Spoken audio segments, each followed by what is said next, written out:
행복에 대해서 연구하는 심리학자들이 많이 계시잖아요. 굉장히 다른 얘기들을 하십니다. 그러니까 행복을 주는 요소가 굉장히 다양하다. 근데 무조건 합의하는 하나가 있어요. 그게 뭘까요? 합의? 그게 바로 인간관계입니다. 관계가 좋으면 다 행복하다고 그래요. 그래서 저는 좀 궁금해요. 우리가 인간관계를 뭐라고 생각하는지. 당연히 그냥 행복해지기 위한 하나의 방법인 것 같아요. 네. 나 자체의 네. 행복을 위해서. 그래서 그 관계, 우리 김한 씨는 그 관계 때문에 지금 행복해지시고 있는 거죠? 예, 그런 것 같습니다. 그런 것 같아요. 오, 예. 네, 저는 좀 그런 혹시 거. 이렇게, 나 이것 좀 불편해 이런 건 없으시고요? 제가 조금만 헌신한다면 네, 좋은 관계를 만들 수 있다라는 게 있다면 예. 네, 저는 그렇게까지는 생각해요. 근데 저는 사실 그렇게 많은 사람들하고 사실 이렇게 관계를 많이 갖진 않아서 근데 대부분 인사치레로든 뭐든 쉽게 하는 말이 있어요. 아 그래 우리 언제 한번 만나서 밥 먹자. 우리 그리고 잘 안 먹지, 그리고. 안 먹죠. 아니면 먼저 차 한 잔 마셔야지, 뭐 커피 한 잔 해야지. 이게 인사치레면서도 너하고 나의 이런 어떤 정도의 관계는 관계가 유지해야 될것 같아요. 유지되어 있다, 유지하고 싶다. 약간 이렇게 되는 것 같아요. 네. 그러니까 우리가 잘 가를 잘 못하는 거죠. 잘 가, 그러면 되는데 네, 그렇게 못하고 맞아요. 다음에 또 봐, 뭐 이렇게. 볼 것도 아니면서. 그래, 그런 네. 게 있죠. 맞아요. 맞아, 그런 사람 많죠. 그래서 서양 사람들이 우리나라 사람들을 가끔 뭐라 그러는지 아세요? 관계 중독에 빠졌다. 그렇게 얘기를 해요. 우리가 술을 좋아하시는 분 있잖아요. 네. 좋아해서 술을 먹다 보면 미치도록 좋아할 수 있어요. 근데 언제 중독이라고 그러냐면 나중에 자기가 없어져요. 누가 날 먹냐면 술이 날 먹어요. 내가 그렇게 엄청난 약을 먹었는지 나중에는 몰라요. 이렇게 내가 없어지면 그때 뭐라 그런다고요? 알코올 중독이라고 그러잖아요. 그래서 우리도 이렇게 관계 중독이라는 얘기를 하고 산다는 거죠.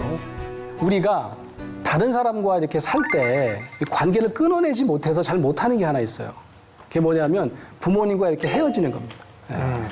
언제쯤 부모님과 이렇게 헤어져서 사시게 되셨어요? 저는 그 33? 33. 네. 33 때 이제 독립한 거죠. 예, 독립을 하게 됐습니다. 다른 분은요? 저는 아직도 함께 살고 있습니다.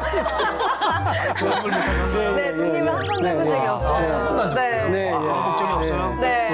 이 중에서는 그럼 제가 빠르지 않을까 싶은데 25살에 25살. 아나운서 입사하면서 멀어서 그러니까 우리 25살도 되게 빠르다고 막 이렇게 자랑하는 지금 중이잖아요. 네. 25 받고 20살 가겠습니다. 오 빠르시다. 20살? 예. 실제로? 굉장히 예. 빨리 나오셨네. 이제 대학을 가면서 이제 거의 지역, 나왔어요. 어머니와 아버지와 계셨던 지역이 달랐군요. 달랐습니다. 예, 예. 네, 아마 그런 분들은 또 자연스럽게, 그죠? 네, 네. 기숙사에 들어가야 되니까. 예. 그거 뭐 말고 그런 경우가 굉장히 웬만하면 많은데. 결혼 때문에 좀 나오게 되는 경우가 많죠.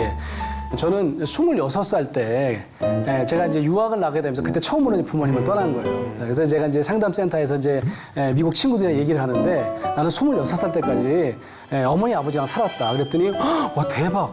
왜? 진짜. 왜 26때까지 맞아. 엄마 아빠랑 같이 살았네요. 그래서 내가 다닌 대학이 서울인데 내가 서울 살아가지고 그냥 다녔다 어쩔래. 그랬더니 야 그래서 네가 이렇게 상담 공부하는구나. 어떻게 이게 뭐 의존성 인격 장애 정도로 이렇게 생각을 하고 어떻게 치료는 받고 온 거야? 뭐 이런 분위기예요. 그 너무 좀 야 이게 우리가 되게 이상한 거구나 이런 생각을 우리가 이제 하게 된 거죠. 그래서 제가 처음으로 얘네들이 왜 우리를 이렇게 관계를 잘 끊어내지 못하고 관계 중독이라고 하는지를 알게 된 거예요. 근데 시집장가 가기 전까지 같이 사는 게 너무 당연한 우리 문화에서는. 예, 심지어는 그 40인데 같이 살잖아요. 우리 밥 잘 사주는 예쁜 누나는. 여기 있잖아요. 그리고 막 쫓겨나가고 그걸 막 슬퍼하고 막 그러잖아요. 그러니까 외국 사람들이 그 누나를 보면 뭐라 그럴까요? 저기는 거의 치료받아야 될 수준인가? 저희 집에 처음에는 4식구가 살았어요. 엄마, 아버지랑 여동생이랑 저랑. 근데 초등학교 5학년 때 할머니, 할아버지가 같이 살게 되셨어요. 할머니, 할아버지가 같이 살게 되면서 방이 저희가 3개밖에 없는 거예요. 이게 누군가가 나눠 써야 되는 거죠. 할머니, 할아버지랑. 누가 나눠 써야 될까요? 막내가. 막내면 여동생인데 제가 장남이고. 아, 그럼 남자. 제가 나눠 써야 되는 거예요. 그래서 제가 초등학교 5학년 때부터 자그마치 대학교 3학년 때까지 할머니, 할아버지랑 한 방을 썼어요. 그래서 다들 와 너무 착하다 이렇게 얘기를 하더라고요. 내가 착한지는 잘 모르겠어요. 예. 근데 저는 그때 그런 생각을 했던 것 같아요. 와, 내 방이 제일 넓어. 그 생각을 했던 것 같아요. 그래서 저는 그냥 그걸 제 방이라고 생각하고 막 꾸미고 살았어요. 예. 소피 마르소 브룩실즈 사진을 막 방에다 이렇게 붙여놓고 예. 저희 할머니는 할머니들은 또 사셨던 것 같아요. 예. 매주를 항상 띄우시더라고요. 매주를 띄우시고 그 쌀티밥을 튀겨가지고 옛날 그 와이셔츠 박스에다가 이렇게 조청이랑 해가지고 이렇게 넣어가지고 그 말리면 이렇게 자르면 그게 강정이 되잖아요. 그걸 다 옛날에 만들어 먹었어요. 예. 그리고 이제 저희 할아버지는 목사님이셨는데 구석에서 그냥 조용히 성경 보시고 뭐 이런 분위기였어요. 예. 그래서 그때만 하더라도 분명히 불편한 게 있었던 것 같아요. 예. 아니 어떻게 옷을 갈아입었지? 지금 생각해보니까 옷을 어떻게 갈아입었지? 그냥 갈아입은 것 같아요. 그냥 뒤돌아서서 갈아입은 것 같아요. 할머니, 할아버지도 그냥 각자 갈아입었던 것 같아요. 화장실은 몇 개였을까요? 한 개였습니다. 화장실 한 개인데 저희 할아버지는 문을 안 잠그시더라고요. 문을 열어놔 일부러. 나 있다 이렇게 보여주려고요. 안 잠그셔요. 그래갖고 이제 불이 꺼져 있는데 계실 때는 모르고 들어가면 그래요. 그때 알고 나오고. 그래서 이런 얘기까지 하면 제 미국인 친구가 뭐라고 했을까요? 아, 이게 너만 그런 게 아니었구나. 그냥 가족 전체가 문제가 심각했던 거야. 아주 그냥 병리적인 가족이네. 우리 정신과 의사 선생님들이 진단을 할 때 보는 책이 있어요.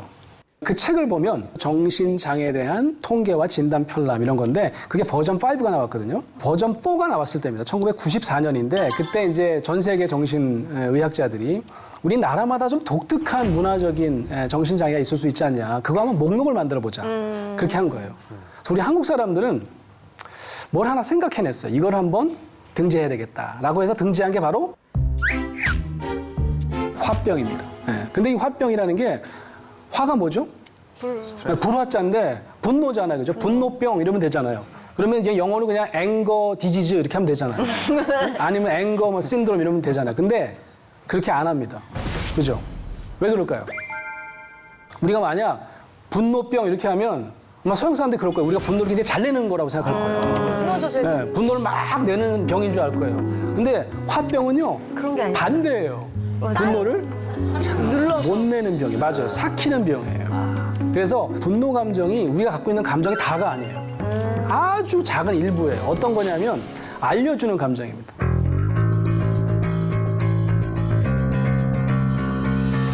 분노가 우리에게 시그널을 보냅니다. 이 안에는 딴 감정이 또 있으니까 이걸 잘 다뤄달라고 시그널을 보내는 중이에요. 자, 화병 중에 생각나는 관계가 어떤 관계가 있어요? 고부. 아유, 어떻게 그렇게 잘 알아? 바로 나왔어. 우리 어머님이 늘 말로는 내가 딸이래. 맨날 딸이래요. 네. 근데 진짜 딸은 옆에 두고 나한테는 걸레를 던져요. 빨리 걸레질하라고. 신우이가 그걸 보면서 웃고 있어요. 이때 화가 나죠. 그러면 화가 나는데 낼 수 있어 없어요? 없죠. 뭐 때문에 못 내는 겁니까 지금? 관계. 관계 때문에 못 내는 거예요. 내가 어떻게 우리 어머니한테 화를 내. 그러니까 내가 참는 거죠. 근데 아까 얘기했죠. 분노가 시그널을 보내고 있다고. 무슨 시그널일까요?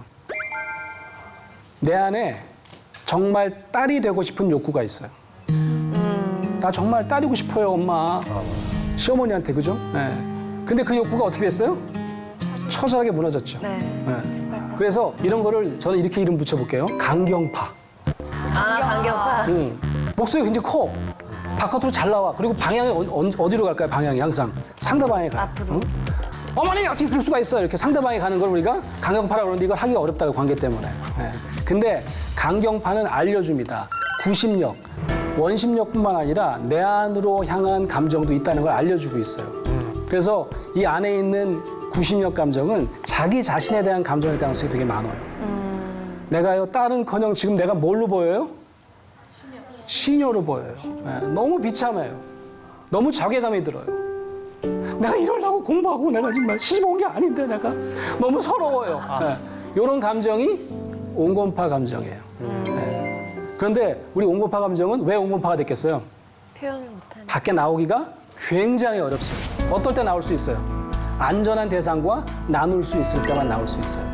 그래서 사실 알고 보면 화병은 무슨 병이에요? 한병이에요. 한이라는 건 뭐냐면 분노도 잘 못 내고 그렇다고 누구랑 같이 서러움을 토로할 대상도 없어. 그럼 어떻게 될까요, 내 안에는? 꽉 차겠죠. 터지게 생겼죠, 그죠?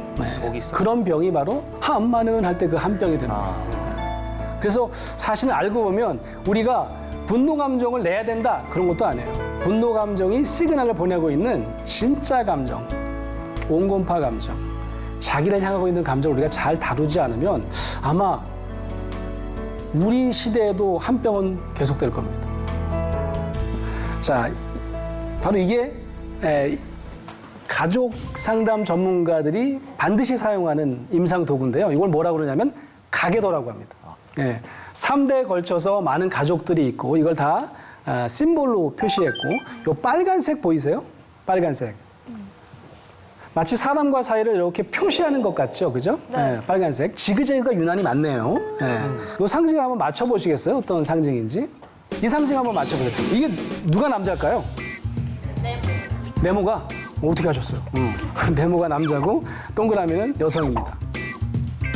자, 한 줄이면 좋겠는데 점점점이에요. 이게 무슨 관계일까요? 자주 만날까요? 자주 안 만나고 서로 친하다고 생각할까요? 안 친하다고 생각하겠죠. 이걸 아주 소원한 관계 이렇게 볼 수 있겠죠. 이건 어때요? 아까 많이 봤죠? 지그재그.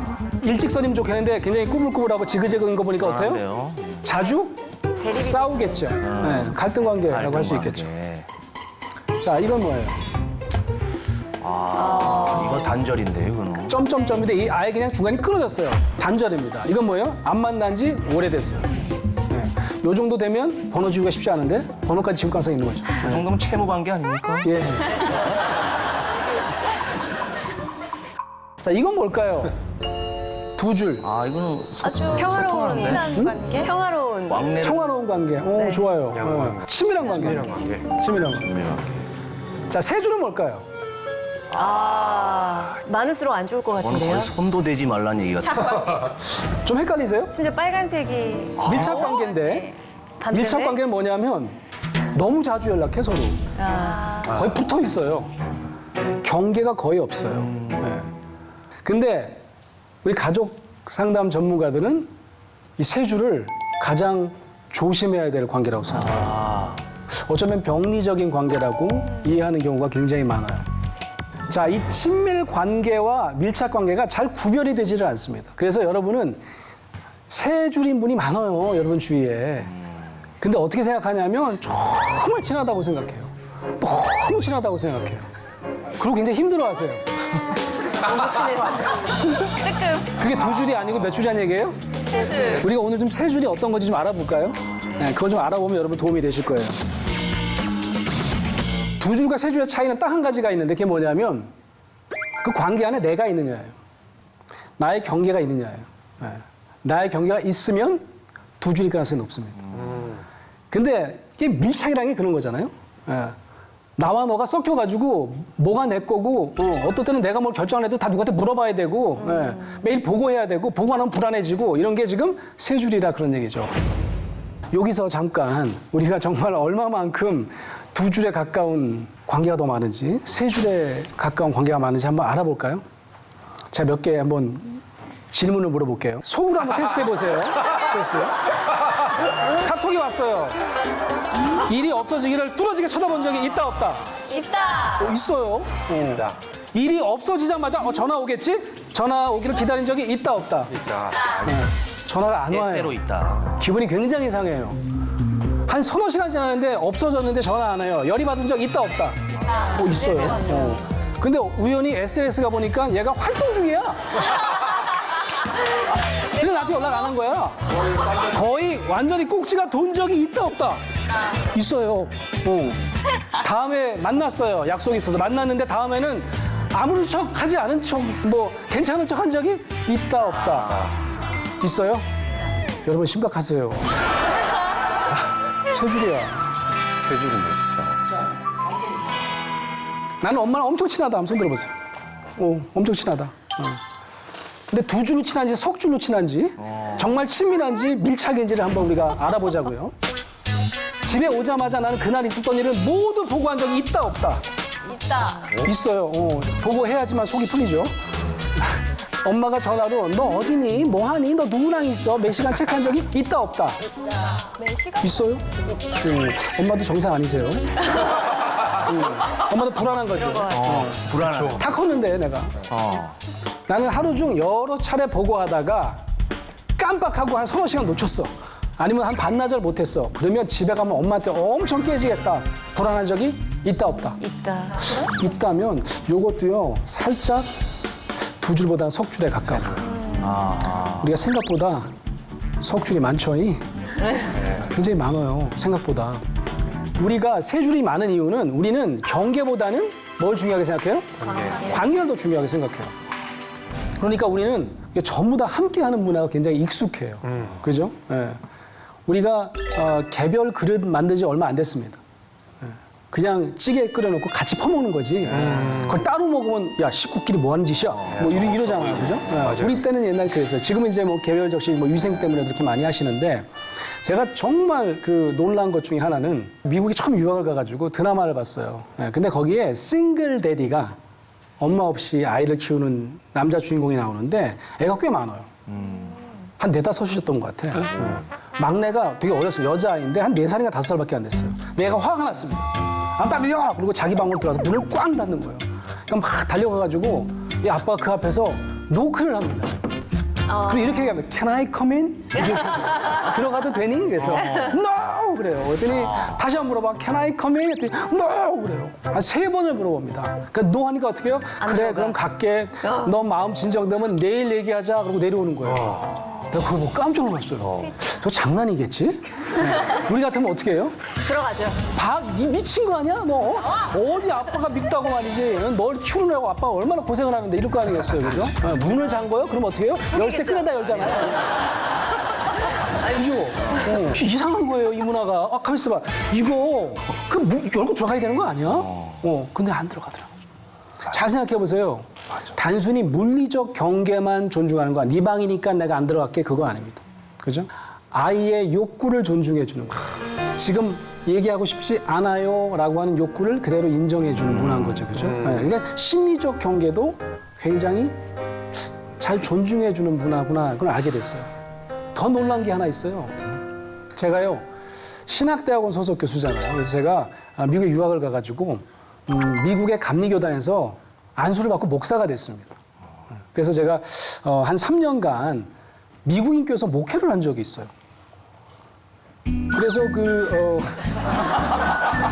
저게 29살 때 접니다. 그래서 제가 29살 7월 달에 그 교회 갔는데 8월 달에 주례를 해야 되는 거예요. 내가 29살 때 주례를 했다니까요. 아마 나보다 더 빨리 주례한 사람은 없을 거야. 29살에 어떻게 주례를 해요? 사회도 아니고. 미국 결혼식은 중요한 날이 하나 있어요. 그게 뭐냐면 전날입니다. 결혼식 전날. 그래서 리허설을 해요. 왜 리허설을 할까요? 예행 연습을 해야 돼. 이유가 뭐냐면 웨딩 파티 때문에 그렇습니다. 웨딩 파티가 뭐냐면 신랑 신부뿐만 아니라 신랑 신부 친구들 혹은 뭐 누나 뭐 형 뭐 이런 사람들끼리 들러리를 쓰는 거예요. 들러리 숫자를 동수로 해야 돼요. 그래서 짝을 맺습니다. 옷도 똑같이 입고. 그래서 결혼하는 사람이 저 들러리가 입는 옷까지 다 사주고 멀리서 오면 비행기표까지 다 보내요. 그래서 왜 리허설이 필요하겠어요? 이 친구들 키 맞춰갖고 제가 이렇게 짝을 맞춰야 되는 거야. 너랑 짝해라. 이래갖고 이제 행진도 연습해야 되고. 그래서 리허설을 하는 거예요. 근데 놀라운 걸 제가 발견하는데 리허설 때 양가 부모가 그때 상견례를 하더라고. 서로 그때 처음 뵙겠다고 막 그러는 거예요. 심지어는 자기 며느리랑 사위를 처음 봐 거기서. 누가 며느리니 누가 들러리가 많으니까. 그러니까 예행 연습 때는 다 사복 입고 오잖아요. 그러니까 누가 며느리야? 뭐 이러고 앉아 똑같이 안 입으니까. 제가 결혼 주례한 커플의 한 절반이 그런 것 같아요. 내가 참다가 물어봤어요. 아니 왜 상견례를 안 해요? 물어봤더니 하잖아요. 뭘 해요? 지금 리허설 때 하지 않냐는 거야. 아니 리허설 때 상견례 하는 거 말고 그 전에 결혼 전에 상견례 해갖고 결혼해서 이제 허락도 받고 그래야 되지 않나고. 그랬더니 허락을 받아? 그런 거예요. 허락을 받아야 되는 거 아닌가요? 물어봤더니 아니 부모가 결혼해요? 왜 허락을 받아요? 아니 한국은 허락 받아요? 그래서 내가 아니 꼭 그런 건 아니고. 아니지만 우리는 40살이 됐는데 허락받아야 되잖아요. 우리 밥 잘 사주는 예쁜 누나 얼마나 불쌍했어요 그때. 받아야 돼요. 허락 못 받아갖고 막 쫓겨가고 막 그러잖아요. 우리는 집안과 집안끼리의 결혼이라고 생각을 하잖아요. 그러니까요. 그래서 우리는 가장 큰 결혼의 숙제는 뭐냐 하면 양가 부모에게 잘 보여야 되는 숙제가 있죠. 그런 노력도 안 하셨어요? 결혼하신 분들? 이제 처음으로 이제 부모님한테 인사하고 싶다고 했는데 그러려면 오빠 양반다리 연습 좀 해야 돼라고 얘기하는 거예요. 양반다리 있어야 무슨 되는 거야. 말인가 했더니 그 집에 소파가 없는 거예요. 그래서 그냥 거실에서 이렇게 양반다리로 앉아야 되는데 아버님이 말이 길기 때문에 양반다리에 앉아서 한 2시간 정도 있는 연습을 좀 하는 게 좋을까 장난식으로 한 거예요. 저한테 얘기했는데 저는 그날부터 집에서 양반다리로 집에 이렇게 연습하는 거예요. 저는 그 당시에 이미지가 약간 가부장 이미지가 있었죠. 제가 코너를 뭐 여자는 어쩌고 하면서 이런 이런 코너를 짜가지고 일단 이미지를 빨리 좀 벗어야 된다는 그런 게 있어요. 프로에 대한 이미지랑 다르게. 가부장적인 이미지가 아니에요. 네. 이제 약간 원래는 좀 무뚝뚝한데 내성적이고 조금 싹싹하게 보이려고 뭐 조금의 어떤 애교라든가 이런 것도 조금 발산하고 그랬었죠. 네. 그러니까 여기 있는 대부분의 분들이 그래도 우리는 허락 받아야 되는 거 아닌가 이런 생각을 가지고 계시죠. 예, 그럼요. 결제를 받아야죠. 그러니까 우리가 그 정상이 아니라고 볼 수도 있어요. 예. 아니 저도 이제 지금 대학생 딸이 있는데 얘가 만약에 결혼한다 그러면 내 허락을 득해야 할 것인가? 이 아이가 좋다고 막 그냥 막 넘어가는데 예? 나는 싫거든. 내가 걔랑 살 줄도 몰라 이거예요? 우리랑 사는 것도 아니잖아요, 그죠? 예. 그러니까 우리는 정말 경계가 없어요.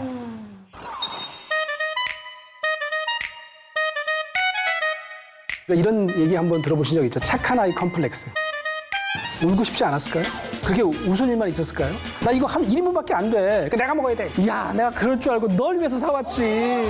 답답해. 외로워도 슬퍼도 나는 아는 거. 미친 거죠, 완전히?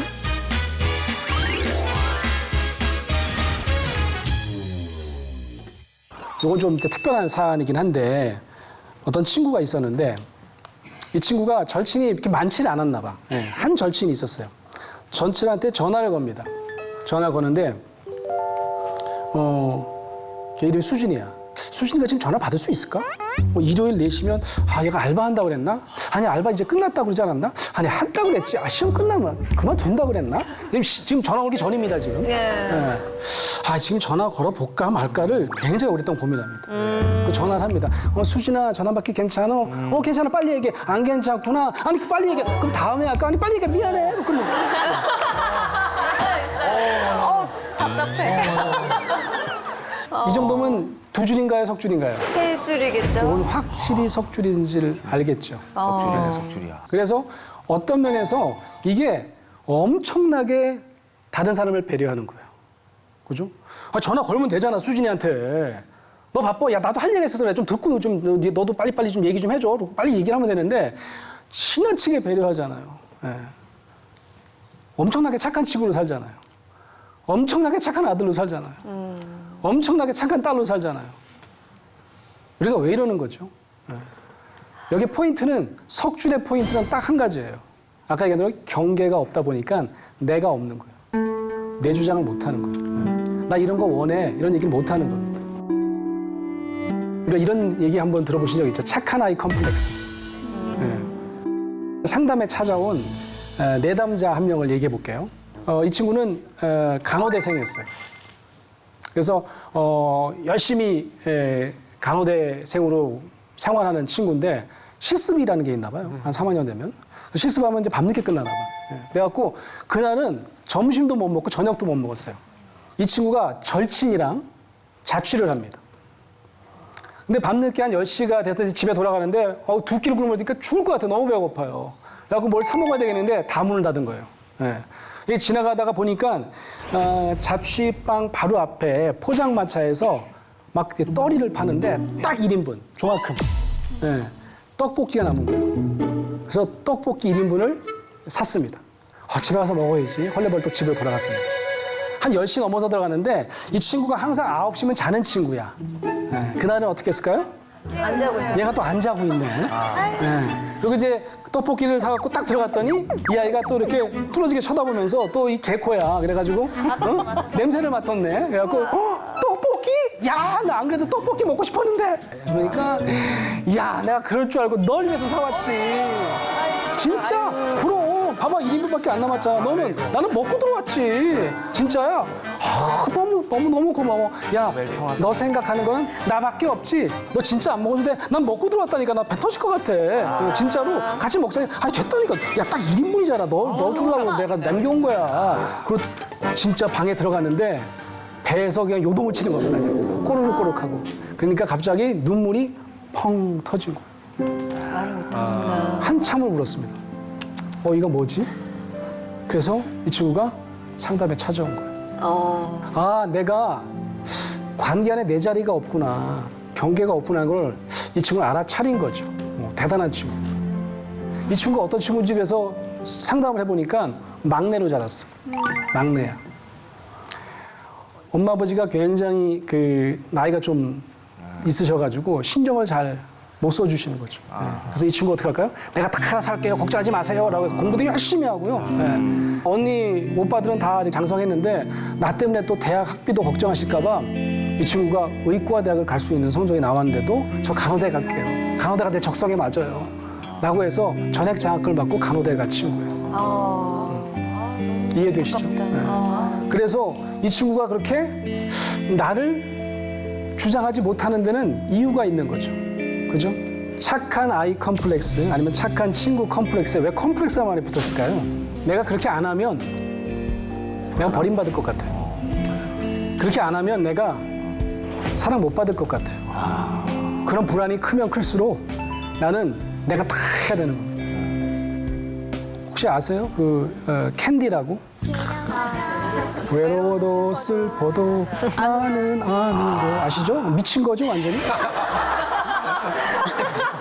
외로워도 슬픈데 왜 안 운 게 아니죠. 못 운 거죠. 울 대상을 못 만난 거죠. 테리우스가 잘 해줬나 모르겠어 나중에.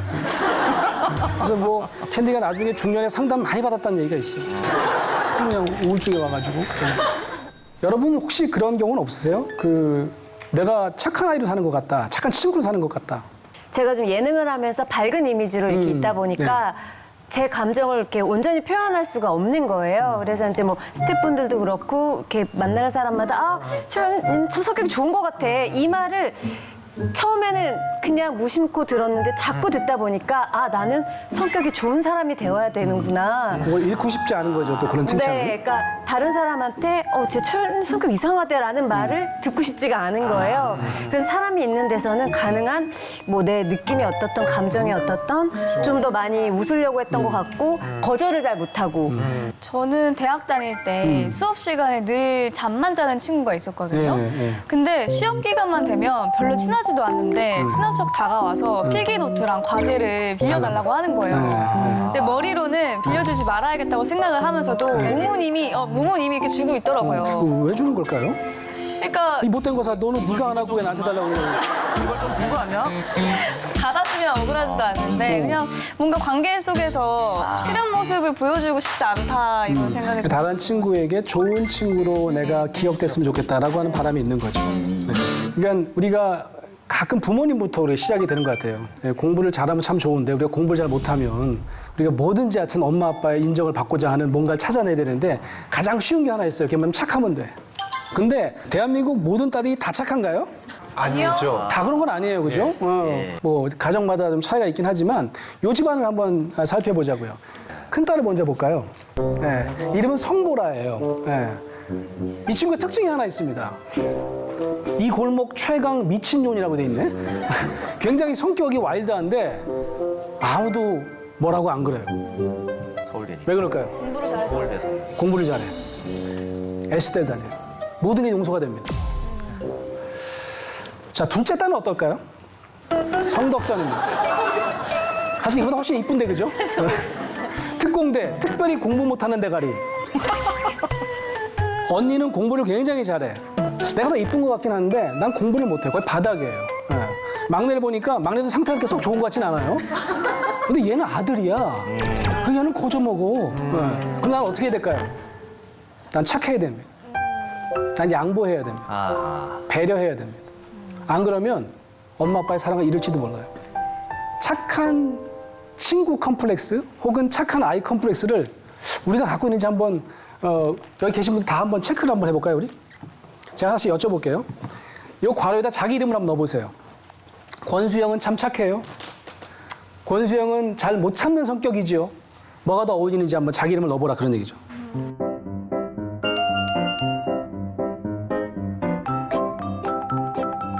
주로 어디에 해당하세요? 이쪽에? 잘 못 참고 평판 나뉘고 화 잘 내고. 대단한 분들만 오셨네요. 뭐가 착한 아이 컴플렉스에 가까울 것 같아요? 아, 다 왼쪽이죠. 덕선이 한번 살펴볼까요, 덕선이? 덕선이 어떤지? 착해요, 안 착해요? 착해요. 엄청 착하죠. 네. 아까 그랬잖아요. 착함을 승부한다고.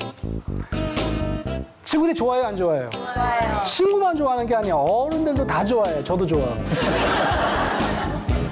덕선이는 화를 한 번도 안 내요. 가끔 화를 내요.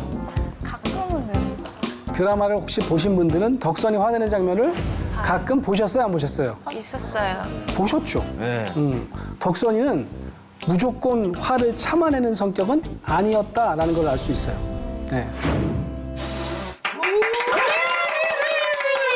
잘 먹겠습니다. 아니 멀었어. 잠깐만 기다려. 자, 이렇게 3개 뽑고 잠깐만 기다려. 자, 이번에 우리 둘째 딸 생일 파티. 자, 하나, 둘, 셋. 진짜! 내가 얘기했잖아! 언니랑 같이 안 한다고 내가 얘기했잖아! 왜 맨날 내 말을 안 듣는데? 내가 언니랑 생일하기 싫다고 엄마랑 아빠한테 얘기했잖아! 원래만 같이 하고 내년부터 따로 해줄게. 작년에도 그랬잖아, 재작년에도! 왜 맨날 나한테만 그래? 내가 만만해? 난 뭐 아무렇게나 해도 되는 사람이야? 왜 나만 계란 후라이 안 해줘?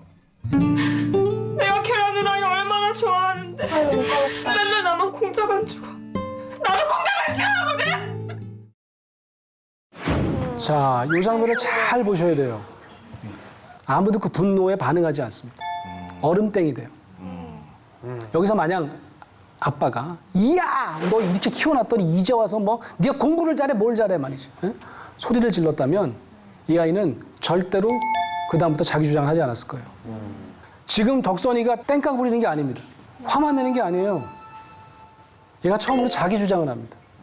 나도 계란 후라이 좋아하거든. 그 얘기를 하고 있어요. 사랑받는 딸이고 싶은데 아닌 것 같아요. 그럼 내가 되게 비참하겠죠. 되게 부족하게 느끼겠죠. 근데 이 감정을 드러낼 수도 없어요. 드러내면 어떨 것 같으냐면 거부될 것 같아요. 너 공부도 못하는 게 수용되지 않을 것 같아요. 그럼 못 드러내는 겁니다. 덕선이가 아주 제대로 마음먹고 드러낸 거예요. 그래서 아주 안전하게 드러내는 그런 환경이 아니면 못 드러내는 게 온고파 감정이에요. 자, 어떻게 이 온고파 감정을 자유스럽게 이제는 꺼내놓을 수 있게 되었을까, 덕선이는. 이 장면을 한번 보시죠.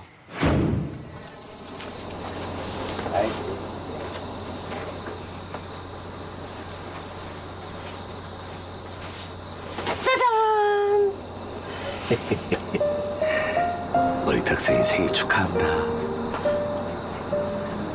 어미 그나저나 그냥 벌써 초가 18개요. 우리 딸이 언제 이렇게 커버렸을까?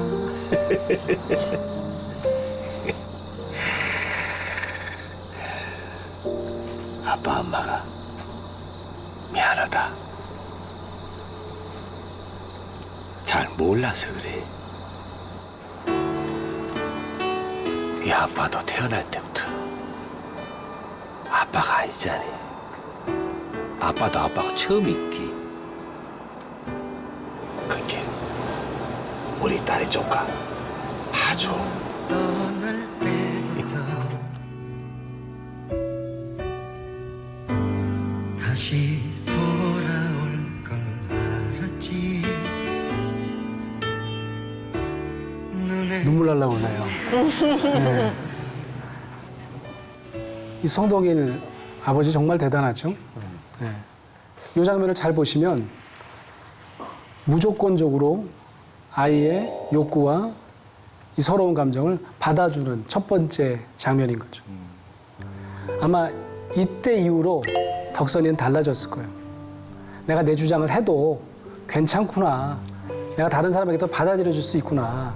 그래서 덕선이는 착하면서도 당당한 친구로 살 수 있게 된 거죠. 친밀한 관계 세 줄이 아니라 두 줄짜리 관계를 만들기 위해서는 이 두 가지가 충족돼야 됩니다.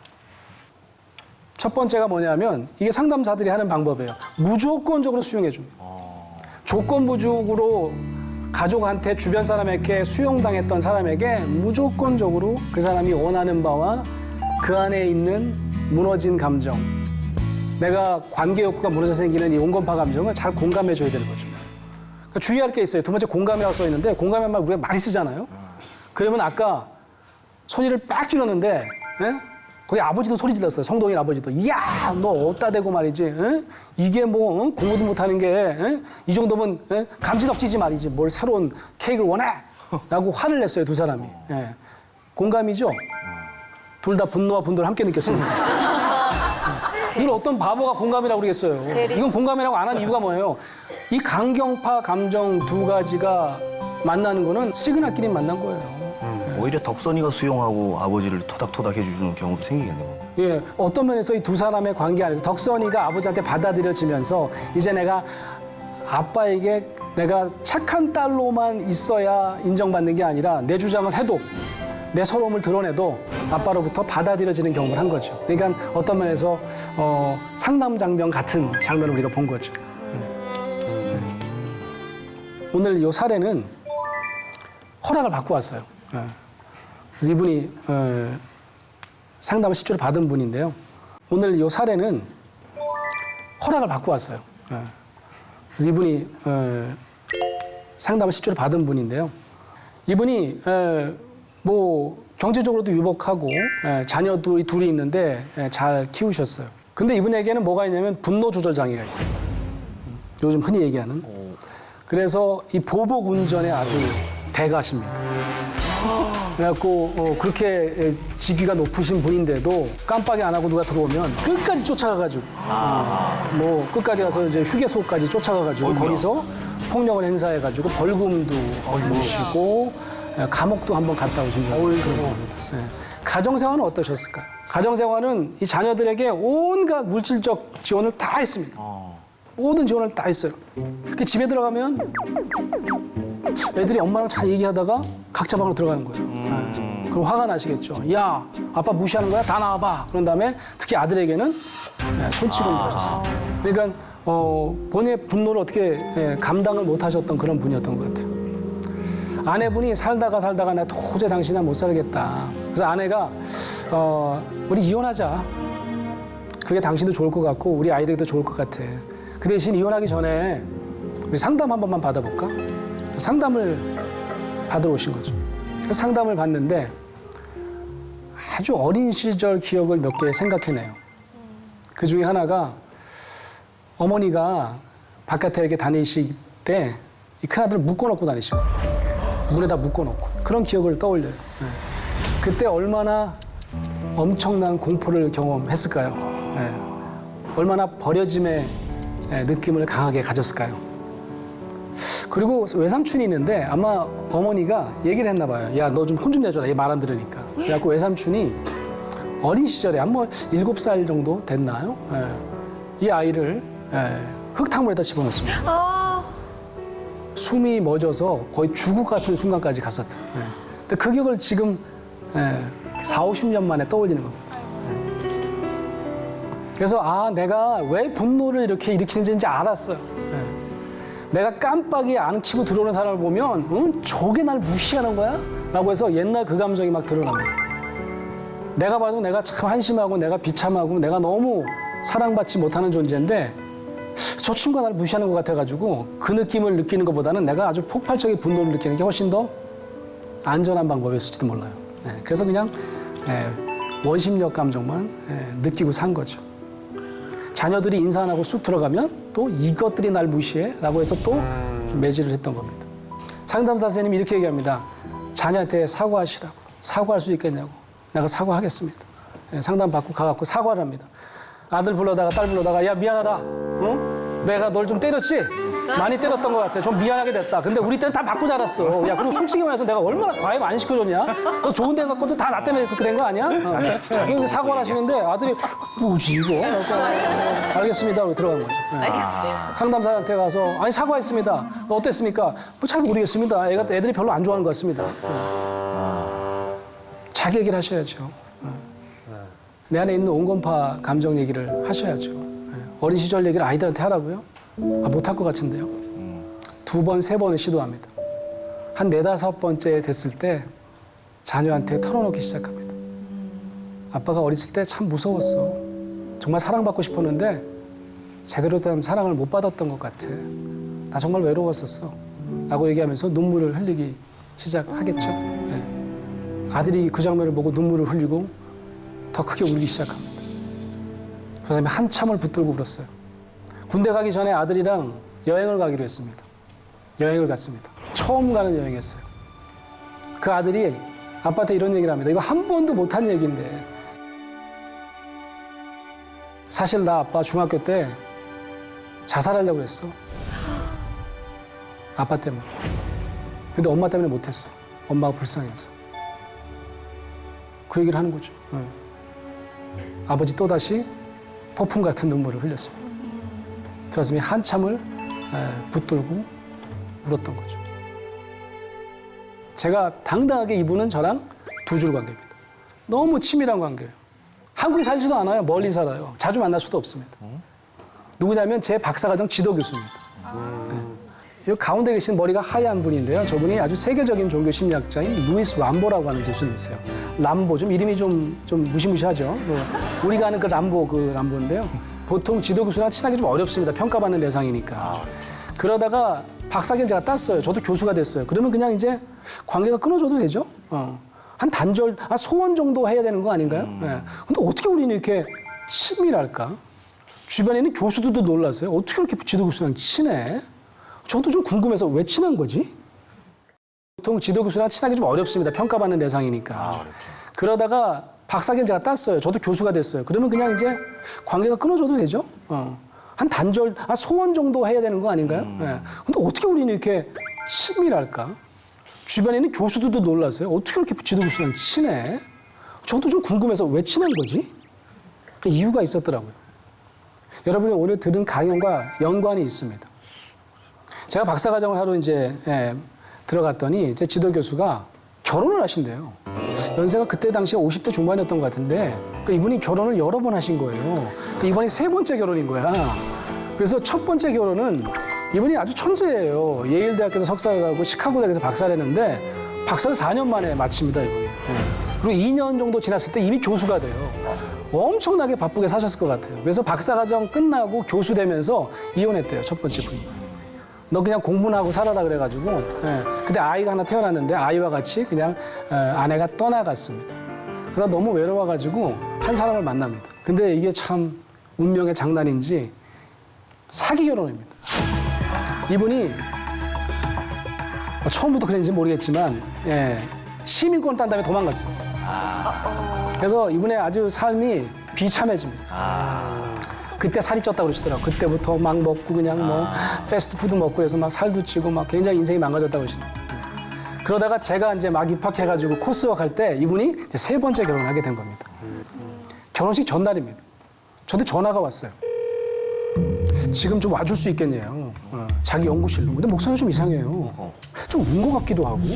무슨 일이지? 달려갔습니다. 문을 좀 이렇게 열어놓고 불을 꺼놨어요. 그리고 우리 지도 교수님이 이렇게 책상에 엎드려 있는 것 같아. 그래서 교수님 저 왔어요. 그리고 이제 불을 켜라 했더니 불을 켜지 말래요. 그리고 내 옆에 와서 좀 앉아달래요. 그래서 그 옆에 앉았어요. 그랬더니 너 지금부터는 교수와 학생으로 만나지 말고 제가 그때 상담 센터에 들어가서 인턴 프로그램을 막 하고 있었거든요.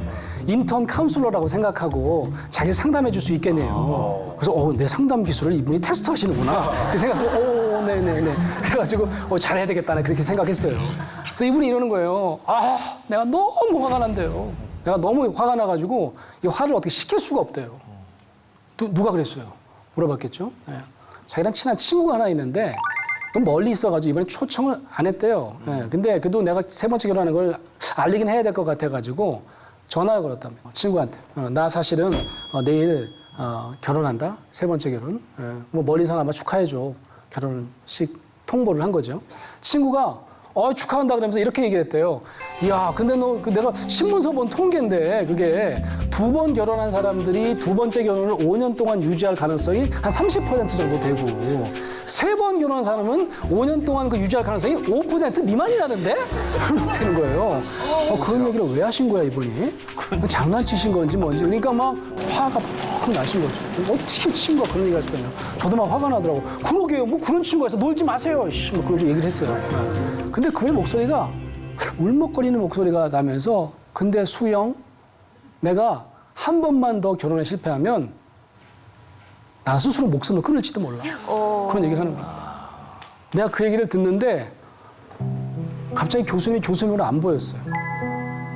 갑자기 뭐 어린아이처럼 보이기도 하고 지금 2번째, 3번째 계속해서 버려질 것 같은 두려움을 가진 한 대상으로 여겨지더라고요. 그래서 그때 내가 좀 뭔가 좀 해봐야지 그러는데 갑자기 눈물이 나는 거예요. 그래갖고 내가 아유 우리 교수님 어떡하면 좋아 막 그랬더니 그분이 같이 울기 시작하는 거예요.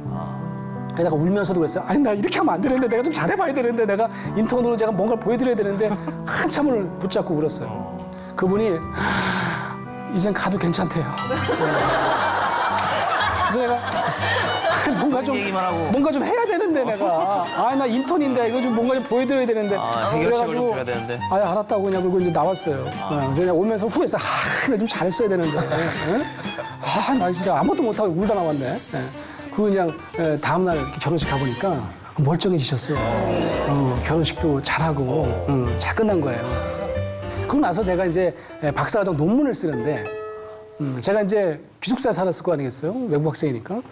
저희 학교가 돈이 없어가지고 기숙사 건물 통으로 판 거예요. 그래갖고 방학 때 다 나가래요. 아무 대책도 없이 나가라는 게 말이 돼요. 너무 화가 나는 거예요. 그래서 이거 어떡하냐. 그래서 막 한국 사람들이 이제 쫓겨난 게 주로 한국 사람들이 이제 갈 데가 없으니까 유학생들이 모여가지고 그래서 제가 그때 대장을 했어. 내가 가만히 있으면 안 된다 말이야. 인종차별을 내가 걸 거야. 막 이래가면서 어떻게 우리 같은 사람을 이렇게 쫓아낼 수가 있냐. 격하게 그냥 제가 저항한 거죠. 한두 명씩 빠져나가더라고요. 이랬다가는 잠깐 졸업 못할 것 같다. 나중에 둘밖에 안 남더라고요. 결국 해결이 어떻게 됐냐면 그러면 어느 하우징을 구해가지고 거기에 싼 값에 들어가게 해주는데 싱글만 가능하대요. 결혼 안 한 사람만. 우리 둘은 결혼했어. 신나게 그냥 저항한 다음에 우리만 집이 없는 거예요. 그러니까 우리만 버려지는 느낌을 받았어요. 그러니까 나머지 막 좋아라요. 결혼 안 한 사람들은. 근데 우리 둘은 시큰 화만 내고 우리는 쪽박 신세가 되는 거예요. 어떡할까 제가 지도교수 찾아갔습니다. 나 어떡하죠? 나 돈이 없어서 바깥에 집을 못 구하는데 나 한국 가야 될 것 같아. 그렇게 얘기했더니 내가 방법을 찾아보겠대요. 그래서 열심히 학교에 가서 총장님, 부총장님, 그다음에 뭐 기숙사 담당자님 막 만나서 설득을 하신 것 같아요. 그래서 연락이 왔어요. 방을 주겠대요. 석사들 주는 방인데 가족이 쓰는 2층 집이 있대요. 굉장히 좋은 집이거든요. 700불이면 괜찮아요. 싼 거야. 근데 이게 석사 학생들한테는 700불 주는 방인데 너는 1,500불 내래요. 2배를 더 내래. 그래서 나 돈도 없는데 나 700불, 1,000불 넘으면 나 못 내는데. 그래갖고 교수님한테 또 찾아가서 나 이거 등록금을 안 낸다고 또 이렇게 2배를 내라네요. 그랬더니 아니 뭐 이런 경우가 다 있네요. 또 자기 가서 막 따지시더라고요. 근데 결국은 뭐 우여곡절 끝에 맨 마지막에 편지가 왔습니다. 1,500불 내면 들어오고 아니면 집 못 준다라고 하는 거죠. 네 선생이 굉장히 어필을 많이 했는데 네 지도교수가 미안하지만 그 부탁도 못 들어주게 됐다라고 이메일을 보냈어요. 근데 이게 실수로 말이죠. 저희 지도교수님이 보냈던 편지가 천부메일에 딸려왔어요. 뭐지 이거? 그래서 제가 이렇게 읽어봤습니다. 내가 부탁이 하나 있어. 이 부탁 꼭 들어주길 바란다. 수영이한테는 그냥 700불만 받으라고. 그 대신 나머지 800불은 내가 내겠다.